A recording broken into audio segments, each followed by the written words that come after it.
You know those conversations you have where someone says, I've got some good news and I've got some bad news.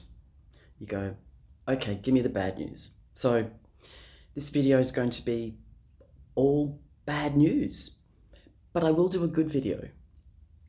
But this is a public service announcement for anyone living in Australia and also my expats that are caught out of the country. As you can see behind me, I've been working on a timeline. I've actually run out of paper. Well, I could put more paper up and I could keep going and going and going with this, but I want to be part of the solution and not part of the perpetual problem. Australia, we have been cuckolded. It's a good word, isn't it? We have been duped. We have been tricked. We have been robbed. We have been abused. And this is the stuff that we should be taught at school. Hopefully by now you will have realized that everything we've ever been taught is a lie. And so now is the time to replace what you think you thought with what is really the past. And so our knowledge of history in general is actually almost a crime. Well, according to Jordan Peterson and Marxism.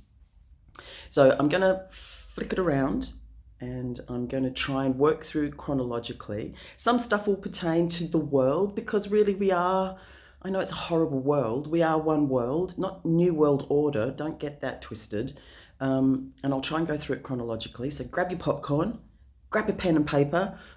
I might not be totally 100% perfect with everything, but that is for you to look into and do your own research. This is just my way my brain works, okay? So I'm going to spin it around.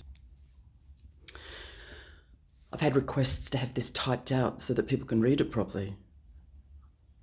I can take screenshots for you, or you can screenshot it yourself. So, all right, I'm going to go back to the beginning, okay? So in the very beginning, we have a hierarchy of existence, okay? This is the natural order of things. God, or source, I have realized since that they have taken God away from us deliberately.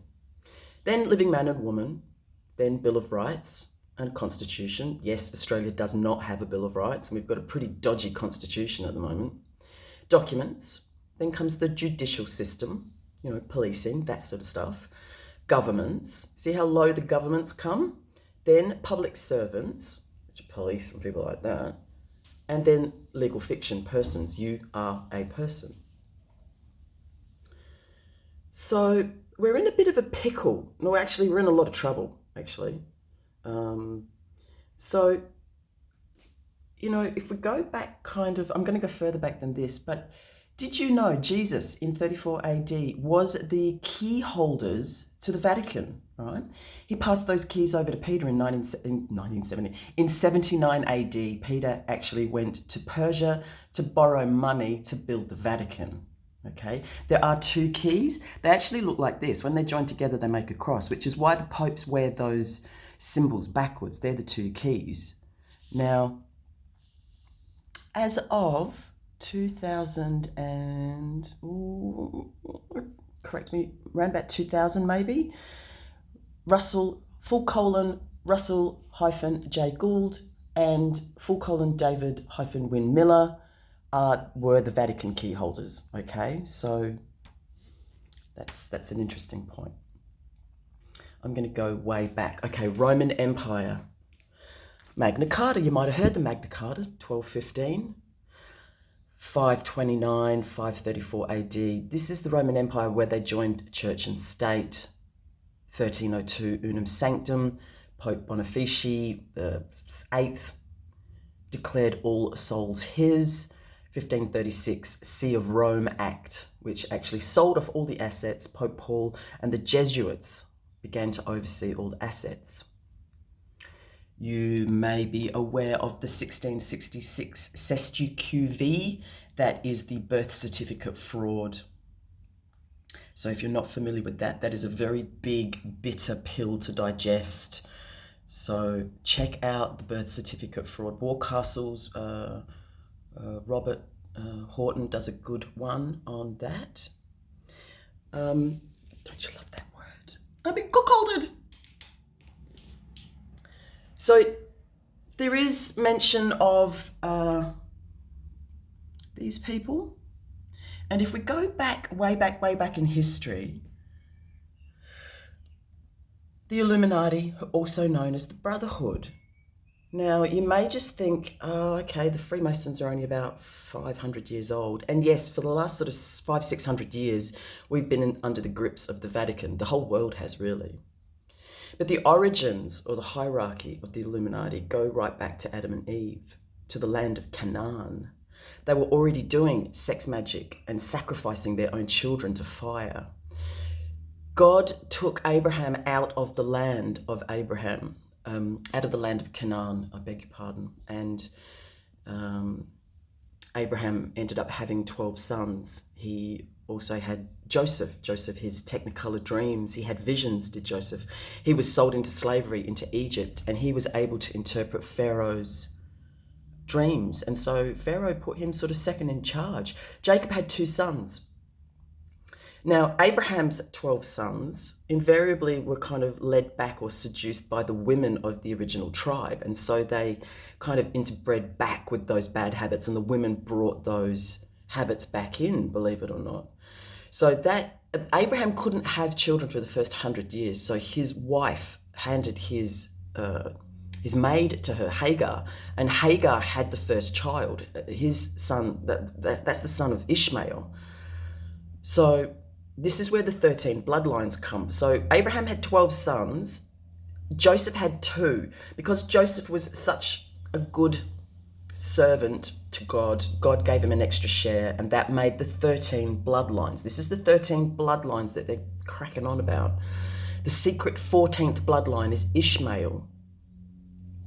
Now, they kept those bloodlines really tight because they discovered that a lot of these bloodlines had special spiritual powers like visions or being able to talk to demons. And so they kept the DNA really closed. And that enabled them to be channeled with spirits. Maybe you're not going to believe any of this stuff. I'm just, like I say, don't shoot the messenger. I'm a nobody. Don't worry about me. I'm just bringing you information. So by the 1400s, they segregated into monarchies, into the English, the French, the Europe. Okay, so the concept of kings and queens alone comes from Africa. Don't get that twisted. I've got video on YouTube of the Queen of England bowing to Haile Selassie.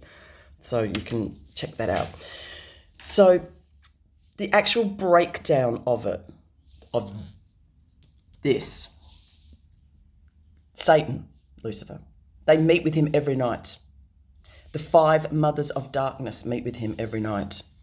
3 of them are considered equal. They're called like the Council of Isis, him being Osiris or Ra. And then they feed that information down daily to the Satanic Council. There are people like this person has actually retired. This person has taken his place. That's his real name. And then they dictate the information down to the high priest and priestesses of the 4 quadrants. So there are 4 quadrants in the USA, and there are 4 quadrants in the world. So so it's divided up. And then from there are 5 main departments of trafficking. Okay, they are Masonic, Cabal, Catholic, Jesuit, Mormon, and Satanist. Guess who's one of the main Satanists? Taylor Swift's grandfather. A little bit of tidbit for you. The 4 quadrants are divided in the US into a square, west, east. So the high priestess of the East Quadrant was Gloria Vanderbilt. When she died, Hillary Rodham Clinton was meant to take her place, but she was actually detained at the time. So the 2 next high priestesses battled out for the position, and they were Beyonce and Meghan Markle. And guess who won? Beyonce. Harry is actually high priest of the West World Quadrant. Little power couple going on there.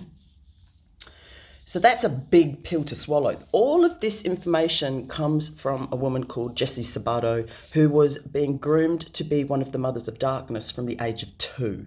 So she has a website called illuminatethedarkness.com. It's really interesting. And so from these people come these programs, the Monarch program, Mind Control, MK Ultra, the carousel Masonic. They've all got sort of different systems of mind control, and many people can be mind controlled in several different of those areas. There's a woman called Cisco Wheeler that writes a book called The Total Mind Control Programs. Her father was involved, and it's apparently a really good book. I haven't read it, but it sounds really interesting. All right, so the people in here own all the media, and they're also involved in politics. They've managed to infiltrate every part of life, have these people. So that's kind of important. So then we probably go to when Australia was like essentially invaded. It was never ceded, and there is no treaty signed with our First Nations people. And technically, for them to get around the paperwork, they declared the Commonwealth of Australia to be Norfolk Island. So this is not the Commonwealth of Australia. This is Terra Australis. This is the only bit that is legally the Commonwealth of Australia. Tiny little island off the east coast of Australia. So back then, Samuel Griffiths. Well, actually, there was a constitution written in 1867 in Queensland. There were 114 changes between the UK one and the Australian one, with 116 deletions. It was sent back and forward. Samuel Griffiths wrote in 1888. There was discussions going on between the UK and Australia for quite some time. It went back and forward. It's in Hansard, so you can look it up. The Queen signed off on that 1900 constitution, but it was never agreed to by any of the states or the people of Australia. It was just signed in. But, you know, the constitution emphatically states that we cannot have private corporate people running the government. It just cannot. And it's a dissoluble constitution. It can't be changed in any way, shape or form without a referendum. A referendum is when you ask the people what they want. So this, you know, mad quandary here. We do know that the Commonwealth of Australia is a privately owned corporation registered in Washington, right? You can go look the ABN up. It's not difficult. Don't you love my new evidence stamps? So let's go. All right, so 1912, the Titanic sank. Did you know that the three richest people were on the Titanic? Benjamin Guggenheim, Izzy Strauss and David Astor. They did not agree with the IMF or the World Bank, right? And somehow the unsinkable Titanic sank. And it just so happens it was owned by JP Morgan, who owned the International Mercantile Marine. Funny that, isn't it? And then with those three gone, they created the World Bank. So back sort of here, so 1914, where are we? 1914 is when World War I started. Now, it essentially, an Austrian-Hungarian heir to the throne was assassinated by a Serbian, and so war broke out between those sort of three countries, and it essentially ended up being Germany versus Britain, Russia, and France. The Treaty of Versailles was signed in 1919. League of Nations is connected to the United Nations. It really ended World War I. There's an Article 231 called the Guilt War Clause, which it goes, all right, we'll stop as long as Germany agrees to be responsible for the whole thing, and you guys have got to pay an equivalent of the US $442 billion. This is in 1919. That's a lot of money. So there was significant resentment from Germany, and there's some said that sort of really led to World War II. But also World War II was actually 1945, started because Japan bombed Pearl Harbor 1 hour too early. And they didn't actually bomb Pearl Harbor, they actually bombed the postal union ships, because this is a shipping war, a postal union war. And because they did it an hour early, it gave America the right to declare war on Japan. Yeah, see, this is the stuff we should have learnt at school. Because here's the thing, socialism, Marxism, and let's face it, by the 1960s, you couldn't admit you were a Marxist and be human at the same time, you know. recognise this word. And so they've sugar-coated it, and now they call it postmodernism, right? So there's a big reason why we do not get taught this stuff at school, because history is repeating itself. And it's repeating itself right now. And if we knew about this stuff, you would see the signs and understand what's going on. Where are we? World War II. All right, so World War II, 1945. Okay, so Vietnam War started in 1955. It went for 20 years. 60,000 Australians were dead. 3,000 were wounded. They were really dragged in between 62 and 75. I could be wrong. The internet can be a little bit misleading sometimes with information, but we do our best, don't we? I don't grovel down in the dark web at the moment. I've got other things to do. So 1955, 1953, the Queen was coronated. Go look up her 1957 Christmas speech. She basically stated, "I can't help you. Monarchs normally go to battle on the field. I can no longer do that, and I can no longer help you with your laws or nothing." She actually did 2 ceremonies. She did a public ceremony, which was broadcast on television, and she did a private ceremony to the St. Edward's crown. All very dodgy. 1953. So, 1963. All right, Maralinga. They dropped 12 nuclear weapons on Maralinga, 7 bombs. There are still 10,000 barrels of highly radioactive material in Woomera in South Australia. Maralinga, they also, Emu Field, Montebello Island, which is around, so this 1963, there was a very busy time in Australia. So 1966, thank you, February 14th, when it moved from pounds to shillings, Queen Elizabeth II changed her name to Queen Elizabeth II, withdrew her royal assent, and so all of Australia is in the private corporation in that name. Now, that name has changed a couple of times, so I'm going to tell you more about that.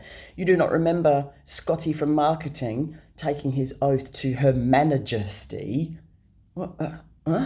So if we've got a Commonwealth from the UK and she's withdrawn her royal assent, that means there's no line of authority. That's really important.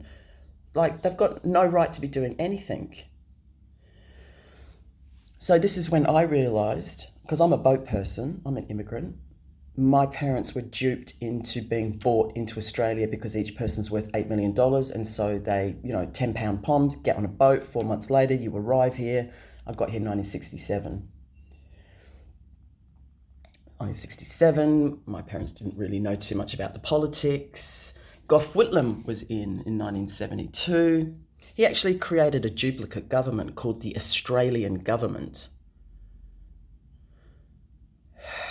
He was actually sleeping with Kerr. Kerr actually sacked him. That would have been an awkward moment in the bedroom, wouldn't it? And if you read into that, there were, how many letters? 167 letters between Kerr and the Queen. They've been sealed. They just got opened up this year. It turned out the Queen didn't know she sacked him. I actually believe that Gough actually didn't want to sign over the whole of Australia. He was blackmailed into signing the Unidroid Treaty, 1973. Some right dodgy stuff going on back then. So JFK was assassinated, right? Because he wanted to uncover these guys. So they killed him. And not long after, 1964, Lyndon Johnson signed the Unidroid Treaty, and that was hidden from the US people. But essentially, the equitable title of mineral, energy and wealth of Australia was signed over to a foreign power, namely the head office of Rome or the Vatican. So that's everything. That's all our tax. Don't get it twisted if you think your tax is paying for roads. Don't get it twisted if you think your tax is paying for unemployment people, right? It is going all to the Vatican. So that's huge. That is the demise of Australia right there. That's it. Okay? So I think Gough was bribed into signing that. So at that time, Gough had gone to Pine Gap. So now, 1966, the treaty was signed with America. It's all very hush-hush and secret. It was built in 1970. We have since found out that they flew people in from America, signed secrecy agreements, and they dug down. It's what is a couple hundred stories deep is Pine Gap. We don't even know. I'm told that there is a high-speed bullet train. So there's Pine Gap in the middle. There is an underground tunnel speed train that goes from Canberra to Pine Gap, and it is a magnetised one. You know, like they use all that wonderful technology for them underground when it should have been for us. So Gough Whitlam had been to Pine Gap and said something dodgy going on. Same way that Harold Holt had gone over to the Xmas military base and said there's something dodgy going on there. So then on 17th of December 1967, Harold Holt, he was a Prime Minister of Australia. He went missing, swimming off the coast of Portsea in Victoria. His body was never found.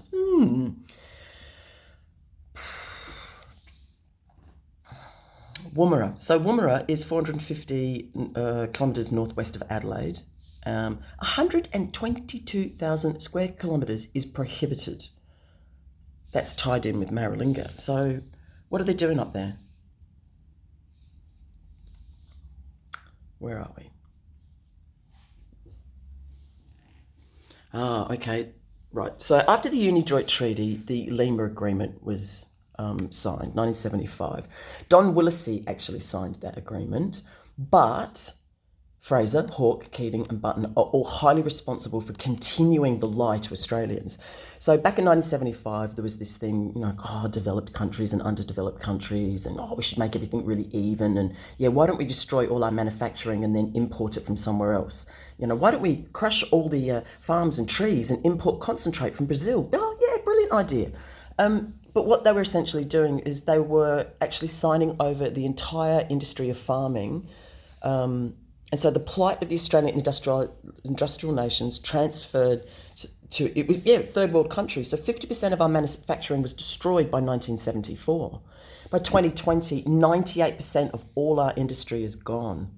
I think the stats on farming was back then we had 300,000. Oh, here it is, yeah. In 1970, we had 300,000 farmers.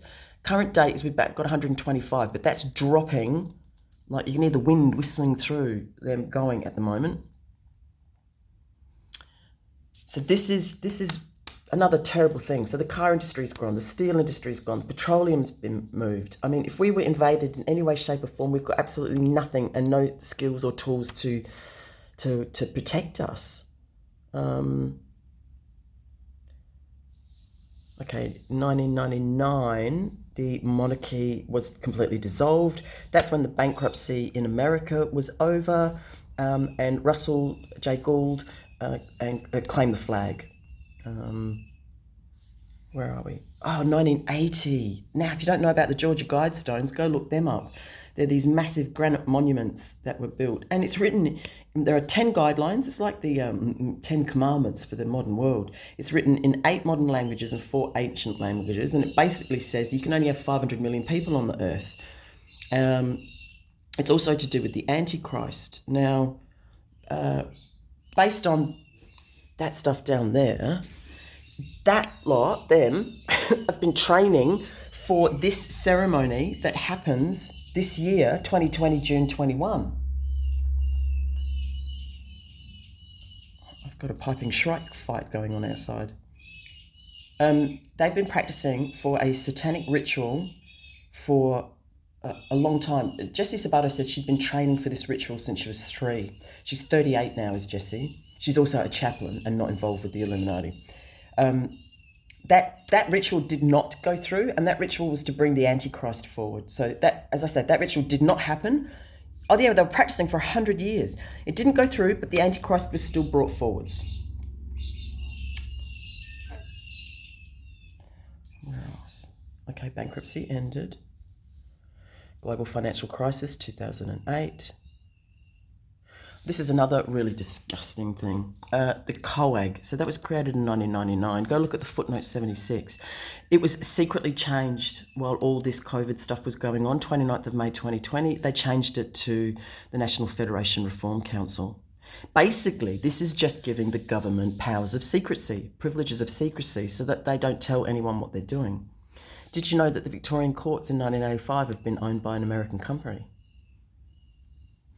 Lisbon Agreement was another dodgy one that was really combining a whole lot of treaties together. The Treaty of Rome, the Atomic Energy Community. At this point, it just starts skimming over your head, doesn't it? Like, it's just so much, it's ridiculous. The United Nations, yeah, it's a United Nations gig that comes from the League of Nations, from Treaty of Versailles. It's a giant, unregulated, non-governmental organisation equaling one world government with zero loyalty to Australia. So the Lemur Agreement, essentially turned Australia into a third world country. So back in 2018, the stats in Australia were that 3.24 million people live so far below the poverty line, it's disgraceful. I would beg to say in 2020, that number has doubled at least. And so for those that have been seduced by television into thinking that Australia is the best place on earth, it's actually not. And you can turn around to me and go, oh, I've got to live somewhere else. I have lived other places. Australia can be the best country in the earth. We've just got to get it back. What have I missed? Okay, the blue flag is not the Australian flag, all right? It is not the Australian flag. It is a corporate flag. Menzies started lifting that flag only when Parliament was going up. That was back in the 50s. And they started lifting it a bit more and a bit more and a bit more and a bit more. And then by the time Bob Hawke wrote the Australia Act, now, I remember, so I'm that old, that I vaguely remember Gough Whitlam, and I do remember Bob Hawke, and I remember the consensus around was, yay, we're a republic, we're Australian, we're unique, and we were really pleased to see the emblem with the kangaroo and the emu. It's actually just a cartoon. They actually just illegally removed it. They wrote the Australia Act, which kind of like really replaced the Constitution, but they did this with absolutely no referendum. They removed the logo, they removed reference to the Crown, the Queen, and that's when they really officially changed everything over from sovereigns to persons. Again, binding you to the birth certificate situation. Gets pretty exhausting, doesn't it? So this is fraudulent, that's fraudulent. Like the whole lot is fraudulent. Letters patent is still missing, okay? So letters patent went missing around the Gough Whitlam time, and that was a document that determines who can be judges. And when we live in a world, where did I write it?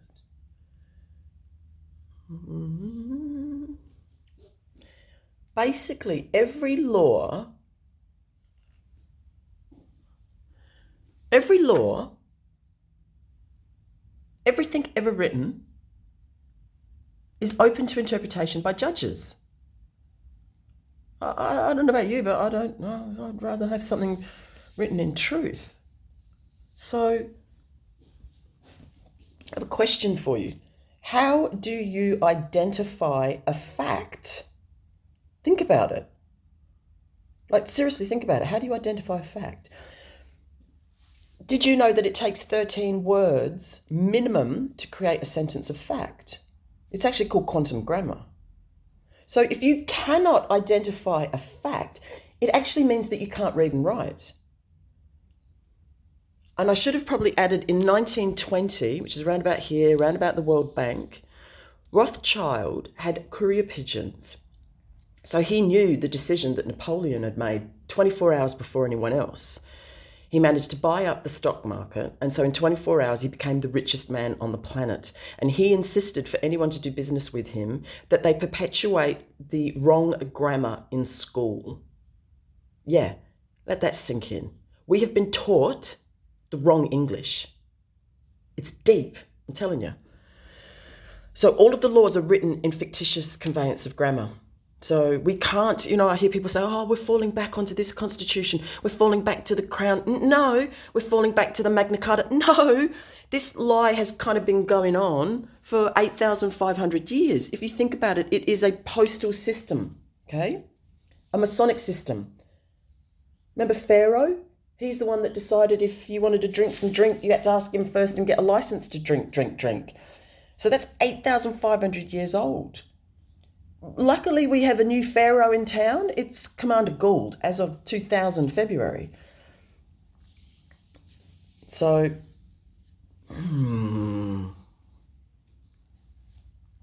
where are we? Oh, we come down to the very end. Well, not the end. Commander Gould has been Chief Supreme Judge of the Supreme Court in America since 2004. You might have heard of Agenda 21, which is now called Agenda 2030. If you listen to the spiel, so this is all involved with the chemtrails, the DEW, the directed energy weapons, the HARP, that's the radio frequency that is controlling all the weather. Global warming, come on, they control the weather. The Earth goes through its own cycles. We are the little hairs of the planet. I remember studying this at uni. Global sustainable development. The word sustainable development is actually an oxymoron, all right? An oxymoron was when two things completely oppose each other. So the Agenda 2030, and all governments have signed into this, it is committed to eradicate poverty by the year 2030, in ensuring no one is left behind. A world of universal respect for human rights and human dignity, the rule of law, justice, equality, and non-discrimination. Can I ask you, do you feel that way? Evidence. It's all based on economic, social, and environmental conditions. So basically, they need to reduce. So our population stats written for 2024 actually means there's about 16 million Australians killed. Yeah, so just, you might want to check that one. When Russell J. Gould and David Windmiller towed and grabbed the 1.4 American flag and saved America from bankruptcy, they set up a new postal system that was meant to be rolled out. Gaysara and Aysara are some words bandied around at that time. And get this, the meeting was scheduled at 10 a.m. in Tower 2 on September the 11th on 2001. That's how desperate those people wanted to stop this person. Okay. So, 2 metric tons of gold is still missing. So 2 plus 2 equals 4, yeah? But what about if 2 plus 2 equals 4? So language is really important. I'm going to talk more about language because language is a frequency. It's a sound.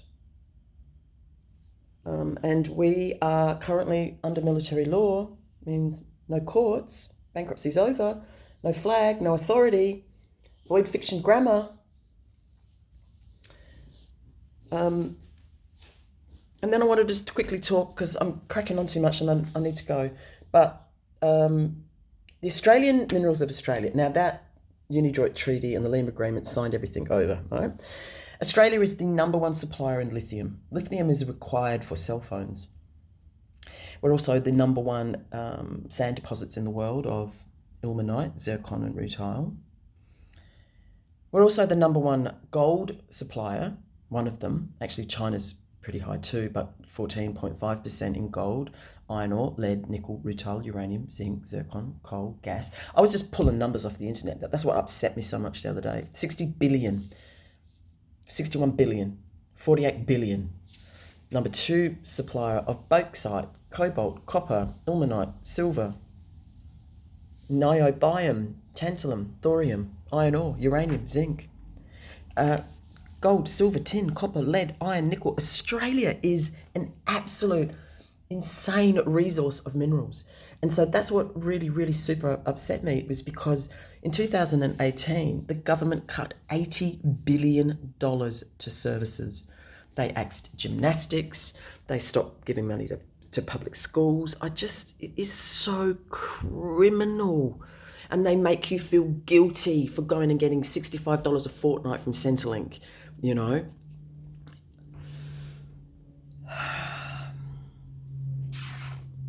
What else do I need to tell you? Oh, all right, so here's the latest thing. And this is on the dark web. But if you Google Brigalow Corp, something will pop up, right? Now, we've discovered a company called Pekamaru. And it was established in 1967 in New South Wales. It's actually owned by two people. One of them that started it, his name's Peter Beetle. There's also trusts involved. Pekamaru, Peka means penis or dick. Peka means the courage pluck. You know, remember when Stalin ripped all the feathers out of the bird and then fed it and it came back just to show people? And Maru means she's the thief that will steal everything from you until you die, but the only thing she can't steal is your dream time. Yeah. The other company is called Brigalow Corp. That was created also around this time, but it's changed its name in 2004 in Queensland. Now, this, if you live in Queensland, well, actually, pertains to actually all of us in Australia, but this is where it sort of started. And we do kind of know that Western Australia, Queensland and Victoria pulled out of the Federation. We do know that China has their own runway, their airport in Western Australia. They've got Queensland for their resources and Victoria is their admin. They also have got 4 ports. So that deal's already been done. All right. Now, going back to this. In 2007, a high court ruled for Brigalow that the residential and rural removed all ownership over to government, including fee simple and common law. It's removed all of your rights, all of them. So this ties in with the bank fraud and the mortgage fraud that's going on right now. So when we looked at Pekamaru, they own 52 companies. The 52 companies are things like the King of Australia, the Queen of Australia, Birth, Deaths and Marriages, Registrar General, the Treasury, the Office of this, the Office of that, the Land of... I mean, it is crazy when you look at it. So essentially, the Australian government is Brigalow, and they own all of you. And if you've got a birth certificate, then you are subject to this jurisdiction, right? So I want you to understand the concept of a venue. So a venue, well, is authority, but a venue is also called a jurisdiction. Jurisdiction are laws, right? If you've got a birth certificate, you are subject to these laws. It's a lot to digest. I know. Oh, that's what I was going to tell you. So yeah, you know, the blue flag, it's not Australian flag. Look, the red ensign flag that went with the guys to Vietnam, that's got 7 pointed stars, okay? Now there's a 6-pointed red star. But Commander Gould has towed those flags, right? So he came to Australia in 2019. He put the Australian government on notice and said, you are pirates on the land, get off. You cannot use those flags. That includes the red 6-pointed star, the white naval flag, and the blue corporates. I don't know if you've noticed, you've not seen any flags around, and suddenly all these stupid grey flags are coming out with a blue line through them. That's because Commander Gould owns the flags. Okay, calm down, Jane. It's okay. It's okay. So,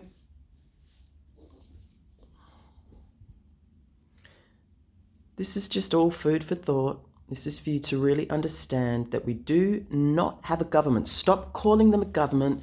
They're a crazy private corporation that have lost their minds and gotten away with murder because we've been asleep at the wheel for the last, 100 years. Not our fault. It's okay.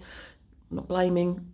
Now we need to solve the problem. And I did promise you a good video, and I will give you some good news, okay? What else? Did I miss anything? I don't think I did.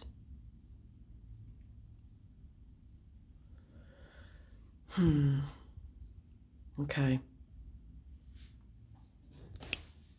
I think I need to stop on this timeline now. So now I'm going to work on the good news for you, okay? And what I believe is the solution to help. It's like a boat gone down the wrong road, you know. You've got to stop that boat against the current. You've got to turn the boat around. You've got to start pushing the boat up against the current to get down that river that you should have gone down the other way. It can be done. It's okay.